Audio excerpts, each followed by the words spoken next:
श्री शिवाय नमस्तुभ्यम, हर हर महादेव, जय महाकाल। कैसे हैं आप सभी लोग? देखिए, आप जो मांगोगे वो सब कुछ मिलेगा। पूज्य गुरुजी ने कहा कि ये जो सावन से पहले पड़ने वाली एकादशी है, जिसे देवशयनी एकादशी के नाम से जाना जाता है, मात्र आपको एक छोटा सा उपाय करना है। जिस कामना से करोगे आपकी वो कामना जरूर पूरी होगी। पूज्य गुरुजी की कथा से सुन करके और समझ करके पूरे उपाय को बड़े ही आसान भाषा में आपको बताऊंगा, परंतु उससे पहले आप सबसे एक छोटी सी प्रार्थना। जो लोग पहली बार आए हैं, चैनल को सब्सक्राइब जरूर कीजिएगा, वीडियो को लाइक करके देवादिदेव महादेव जी का कोई सा भी प्यारा नाम कमेंट बॉक्स में लिखना मत भूलिएगा। इस पूरे वीडियो में हम 4 महा उपायों के बारे में बात करेंगे जो कि आपकी समस्त कामनाओं की पूर्ति करेंगे। पहला, आपको 7 बेलपत्र का सबसे अचूक उपाय करना है, जो मैं हर एकादशी के दिन बताता हूं। दूसरा, आपको चावल की कटोरी से आपको उपाय करना है। तीसरा, 3 अनाज वाला उपाय होगा। चौथा, जो आप सभी को पता है, स्वधा वाला उपाय होगा।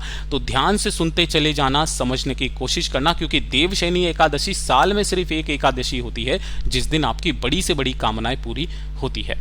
सबसे पहले बात करते हैं पहले वाले उपाय की। जो पहला वाला उपाय होगा वो आपको 7 बेलपत्र से करना होगा। सबसे पहले तो आप इस उपाय को जान लीजिए, क्योंकि ये वाला उपाय मैं हर एकादशी के दिन बताता हूं, जो कि आपकी कामना पूर्ति को लेकर के है। आपकी अगर कोई इच्छा, कोई हृदय की बात पूरी नहीं हो रही है, जीवन में आपके दुख के आंसू सूखने का नाम नहीं ले रहे हैं, कष्ट आपके खत्म नहीं हो रहे हैं ना, तो ये 7 बेलपत्र वाला उपाय करना बिल्कुल मत भूलिएगा। देखिए, 7 बेलपत्र वाले उपाय में आपको करना क्या है, इस तरीके से आपको सुंदर सुंदर से 7 बेलपत्र ले लेने हैं, जो कहीं से भी खंडित कटे फिटे ना हो। बहुत सारे लोग इसकी डंडी को तोड़ देते हैं, आपको डंडी नहीं तोड़नी है, इस चीज का ख्याल रखना। इसी के साथ में आपको लेना होगा एक तांबे का कलश। इस तांबे के कलश के अंदर वैसे तो पूज्य गुरुजी ने बोला कि किसी भी पवित्र नदी का जल आपको इसके अंदर भरना है। पवित्र नदी का, जैसे नर्मदा का हो गया, गंगा का हो गया। जनरली हमारे घर में गंगा जल मिल जाता है, लेकिन इतना मात्रा में गंगा जल भी नहीं मिलता कि हम पूरा का पूरा लोटा भर सकें। तो पहले आपको अपने घर के शुद्ध जल से भर लेना है और उसके बाद में 2 से 4 बूंदे मात्र आपको गंगा जल की मिला लेनी है। गंगा जल इतना पवित्र होता है कि जिस जल में मिलता है उसे गंगा जल बना देता है। इसके अलावा जो आपने 7 बेलपत्र लिए हैं, उन 7 बेलपत्र को भी आपको इसी वाले कलश के अंदर डाल देने हैं। ठीक है, बस इतना सा काम करना है। इस 7 बेलपत्र के गंगा जल को लेकर के आपको बाबा के मंदिर पहुंचना है, शिवलिंग के पास। किसी भी समय चले जाना, एकादशी के दिन, सिर्फ एकादशी के दिन किसी भी समय पहुंच जाना भोले बाबा के मंदिर शिवलिंग के पास। हमेशा की तरह बताऊंगा, उत्तर दिशा, नॉर्थ डायरेक्शन की तरफ मुख करके खड़े हो जाना। ठीक है, यहां पर खड़े होकर के बाबा से अपना नाम और गोत्र बोल करके, कामना कह करके, आपको कोई जल यहां पर समर्पित नहीं करना है। बस यहां पर ढोक दे करके पहले जाना होगा नंदी बाबा के पास में। जैसे आप नंदी बाबा के पास में पहुंचोगे, जो आपके पास में एक कलश है जिसके अंदर आपने 7 बेलपत्र डाले हुए हैं, उस कलश का संपूर्ण जल नंदीश्वर महादेव के नाम से पूरा का पूरा जल इस उठे वाले पैर पर आपको समर्पित करना है। ध्यान रहे, इतना धीरे जल समर्पित करना है कि बेलपत्र इसमें से नीचे ना गिरे। ठीक है, बेलपत्र इसी में रह जाए, केवल आपको यहां पर जल समर्पित करना है। जल समर्पित करके अपनी कामना बोल करके इन 7 बेलपत्रों को आपको इसमें से फिर निकालना है। निकाल करके भोले बाबा की शिवलिंग के पास में जाना है।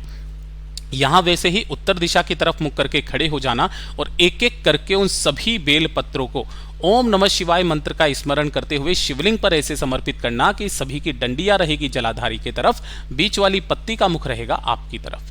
ठीक है, सभी बेलपत्रों को यहां पर समर्पित करके इन्हीं के ऊपर अपने दाहिने हाथ को रख करके, उसकी हथेली को रख करके अपने हृदय की बात, अपनी मनोकामना डायरेक्ट महादेव से कह देनी है कि बाबा, मेरे जीवन के ये दुख, ये कष्ट खत्म नहीं हो रहे हैं। मेरी ये कामना है, कर करके उपाय थक चुका हूं या थक चुकी हूं, मेरी इस कामना को पूरा कीजिए, मेरे इन दुखों का नाश कीजिए। पूज्य गुरुजी ने कहा, चाहे कैसी भी दुख की घड़ी क्यों ना हो, टल ही जाएगी, आपकी वो कामना जरूर पूरी होगी।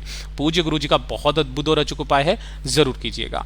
बात करते हैं दूसरे वाले उपाय की, क्योंकि ये वाला जो कॉमन उपाय था, जो मैंने हर बार एकादशी के दिन बताता हूं, वो तो मैंने आपको बता दिया। अब ये जो दूसरा वाला उपाय है ना, कि अगर आपके घर में धन को लेकर के समस्या है, पैसा बिल्कुल भी नहीं आ रहा है ना, या फिर कर्ज लेने की नौबत आ चुकी है, घर में संपदा नहीं बढ़ रही है, तो इस वाले उपाय को तो गलती से भी चूक मत जाना एकादशी के दिन। देखिए, आपको अपने ही घर पर करना क्या है, आपको लेना होगा चावल। कितना चावल लेना है? 1 कटोरी, जो छोटी वाली कटोरी होती है ना दोने की, कागज की, उसको भर करके चावल ले लेने हैं। कोई जरूरी नहीं है कि आपको एकदम साबुत चावल के दाने चाहिए या कैसे, कणी मिल जाए, कैसी भी मिल जाए वो ले लेना, ठीक है। इसी के साथ में आपको चाहिए होगा मात्र एक बेलपत्र जो कहीं से भी खंडित कटा फिटा ना हो। साथ ही साथ चाहिए होगी दुर्वा। दुर्वा का क्रम है 1 या 3 या 5 या 7 या 11। इनमें से या तो आप 1 ले लो या 3 ले लो या 5 ले लो या 7 ले लो या 11 ले लो, अपनी इच्छानुसार दुर्वा ले लेनी है। और एक लेना होगा आपको सफेद फूल, है ना। ध्यान रखना गलती से भी केतकी का फूल मत लेना, वो भी सफेद फूल ही होता है। अगर आप गलती से भी ले लेते हो आपको 1000 गौ हत्या का पाप लगता है। तो आपको क्या करना है, इस तरीके से सफेद फूल कोई सा भी ले लेना केतकी के अलावा। जो आपने एक बेलपत्र, दुर्वा और सफेद फूल लिए हैं, इन तीनों चीजों को आपको इसी कटोरी के ऊपर इस तरीके से रख देना है ना। रख करके आपको इस कटोरी को दोनों हाथों में लेना है एकादशी के दिन, और आपका जो पूरा घर है उस पूरे घर में बाथरूम और शौचालय को छोड़ करके पूरे घर में घूम जाना, ओम नमः शिवाय मंत्र का स्मरण करते हुए, ठीक है। घूम करके आपके घर पे जहां पर भी पानी पीने का स्थान होता है, जिसे परिंडा कहा जाता है, आपके पितरों का स्थान होता है, ये नहीं है आरओ सिस्टम लगा होगा तो उस आरओ सिस्टम के पास में उस कटोरी को रख देना जिसके ऊपर आपने बेलपत्र, दुर्वा और फूल रखा हुआ है, ठीक है। यहां पर रख करके इसी के सम्मुख में आपको एक दीपक प्रज्वलित कर देना है, चाहे गोल बत्ती का चाहे लंबी बाती का। जब ये दीपक ठंडा हो जाए, ध्यान रखना सुबह करो, दिन में करो, शाम को करो, कभी भी, जब ये दीपक ठंडा हो जाए, दीपक ठंडा होने के पश्चात आपने क्या करना है कि इस कटोरी में रखी हुई समस्त चीजों को लेना है, साथ ही साथ 1 लोटा शुद्ध जल अपने घर का लेना है और इसे लेकर के पहुंच जाना है भोले बाबा के मंदिर शिवलिंग के पास में। उत्तर दिशा नॉर्थ डायरेक्शन की तरफ मुख करके खड़े होना। अब उपाय करने का नियम बदल जाता है। जो आपने यहां पर सबसे पहले जो कटोरी के ऊपर 3 चीजें ली है ना, उन तीनों चीजों को अपने दाहिने हाथ में रख करके, देखिए चावल को छोड़कर जो 3 चीजें ली है उन्हें अपने दाहिने हाथ में रखना, है ना। बेलपत्र है, फूल है और दुर्वा है। अपना नाम और गोत्र बोल करके जो भी धन की समस्या आ रही है उन धन की समस्याओं की कामना करते हुए, खत्म करने की कामना करते हुए महादेव की शिवलिंग पर पहले इन सभी चीजों को समर्पित कर देना। और समर्पित कर देने के पश्चात कुंदकेश्वर महादेव का स्मरण करके 1 लोटा शुद्ध जल उन्हीं सामग्रियों के ऊपर आपको समर्पित करना है। ओम नमः शिवाय, श्री शिवाय नमस्तुभ्यम का स्मरण करते हुए जब ये पूरा जल समर्पित हो जाए, जल समर्पित होने के पश्चात बाबा से विनती करके, कामना करके, ये जो बाकी के बचे हुए चावल है ना, इन चावलों को लेकर के किसी भी ऐसे स्थान जाना जहां पर जो पक्षी होते हैं वो सभी इन चावल के दानों को चुग लें, इन्हें खा लें। पूज्य गुरुजी ने कहा एक एकादशी करो, अगली एकादशी से आपके घर में धन की आवक होना स्टार्ट हो जाएगी। महाराज पूज्य गुरुजी का इतना अद्भुत और अचूक उपाय है ये। अब बात करते हैं तीसरे वाले उपाय की, और ये जो तीसरा वाला उपाय है ना, ये तो आप सभी लोगों को करना ही करना है। अगर आपके घर में सुख शांति बिल्कुल भी नहीं है, बात बात पर आपके घर में क्लेश मच जाता है ना, लड़ाई झगड़े बहुत ज्यादा होते हैं, एक दूसरे के बीच में प्रेम नहीं है, प्रॉपर्टी को लेकर के लड़ाई झगड़े बहुत ज्यादा हो रखे हैं, कोई मंगल कार्य आपके घर में नहीं हो रहा है, कोई भी पूजा पाठ वगैरह करते हो उससे पहले लड़ाई झगड़े हो जाते हैं, घर में धन की आवक सी रुक गई है, तो इस वाले उपाय को तो आप सभी लोगों को करना ही करना है।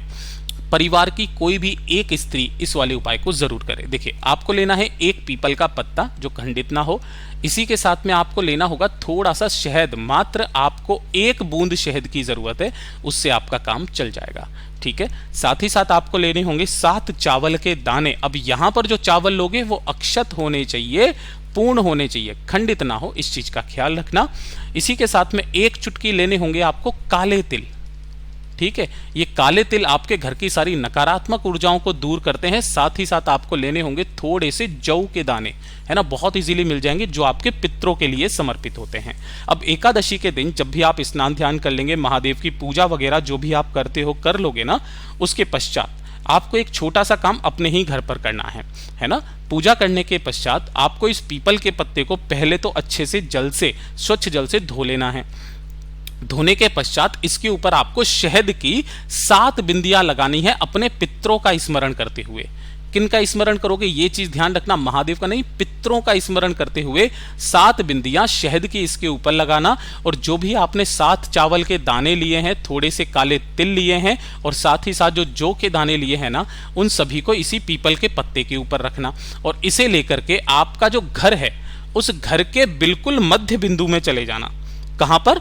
जो घर का मध्य बिंदु है ना वहां पर चले जाना। उस घर के मध्य बिंदु में नीचे किसी भी एक पाटे वाटे पर रख करके, क्योंकि जमीन पर तो रखना नहीं है, किसी भी एक पटे वगैरह पर रख करके और इसके ऊपर आपको थोड़ा सा क्या करना है, जल छोड़ना है। अब जल कैसे छोड़ोगे, अलग से एक तांबे के कलश में जल लेना, अपने दाहिने हाथ में थोड़ा सा अपनी हथेली पर लेना जल और इसके पत्ते के ऊपर आपको छोड़ना है अपने पितरों का स्मरण करके। ऐसे करके आपको अपने दाहिने हाथ की हथेली पर लेकर के इसके ऊपर जल छोड़ना है। कितनी बार, 3 बार अपने पितरों का स्मरण करके जल छोड़ना।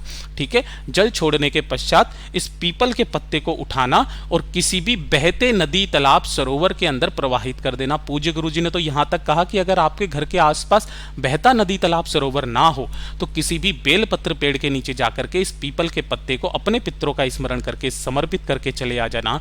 आपके घर में उसी दिन से सुख शांति समृद्धि बनने लगेगी, क्लेश खत्म हो जाएंगे। पूज्य गुरु जी का बहुत अद्भुत और अचूक उपाय है, जरूर कीजिएगा। बात करते हैं चौथे वाले उपाय की, जो कि होगा स्वधा वाला उपाय।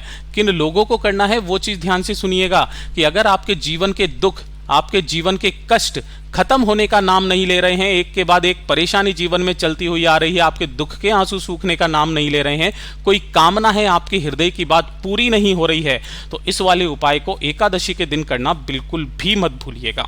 देखिए, जितनी भी बार एकादशी आती है मैं हर बार इस वाले उपाय को बताता हूं। 1 लोटा शुद्ध जल आपको अपने घर का लेना है और हो सके तो 2 से 4 बूंदे आपको इसके अंदर गंगा जल की जरूर मिला लेनी है। मिला लोगे, मिला लेने के पश्चात आपको एक को दीपक तैयार करना है। जो भी आप दीपक तैयार करोगे वो कैसा होना चाहिए, यहां पर गोल बाती का। कौन सी बाती का होना चाहिए, गोल बाती का, चाहे आटे का चाहे मिट्टी का। इसके अंदर आपको भरना होगा घी। बस ये 2 चीजों को लेकर के पहुंच जाना भोले बाबा के मंदिर में, शिवलिंग के पास, है ना। किस समय पर जाओगे, एकादशी के दिन किसी भी समय पर पहुंच जाना। यहां पहुंच करके उत्तर दिशा, नॉर्थ डायरेक्शन की तरफ मुख करके खड़े हो जाना। दोनों हाथों में उस कलश को लेना। ओम नमः शिवाय, श्री शिवाय नमस्तुभ्यम पंचाक्षरी मंत्र या षडाक्षरी मंत्र का स्मरण करते हुए उस संपूर्ण जल को शिवलिंग पर समर्पित कर देना। समर्पित कर देने के पश्चात सामने जो नंदी बाबा बैठे हुए रहते हैं, उन नंदी बाबा के सामने जाकर के, मतलब उनके पीछे खड़े होकर के शिवलिंग को देखते हुए आपको 3 बार एक शब्द का स्मरण करना है, वो है स्वधा स्वधा स्वधा, जो कि माता पार्वती जी की नानी का नाम है, जो पितृलोक में निवास करती है। पूज्य गुरु जी ने कहा कि जितना जल आप यहां समर्पित करते हो, जलाधारी से जितना जल नीचे गिरता है वो सारा आपके पितरों के खाते में जाता है। पितृ तृप्त हो जाते हैं, खुले हाथों से अपना खजाना लुटाते हैं, है ना, आपके जीवन के सारे दुखों का खत्म करते हैं। साथ ही साथ पूज्य गुरु जी ने कहा कि अगर आपके पास में समय है तो 3 बार स्वधा शब्द ना बोल करके जो व्यक्ति ब्रह्मा जी के द्वारा रचित स्वधा श्रोतम के 12 श्लोकों का मात्र पाठ भी कर लेता है।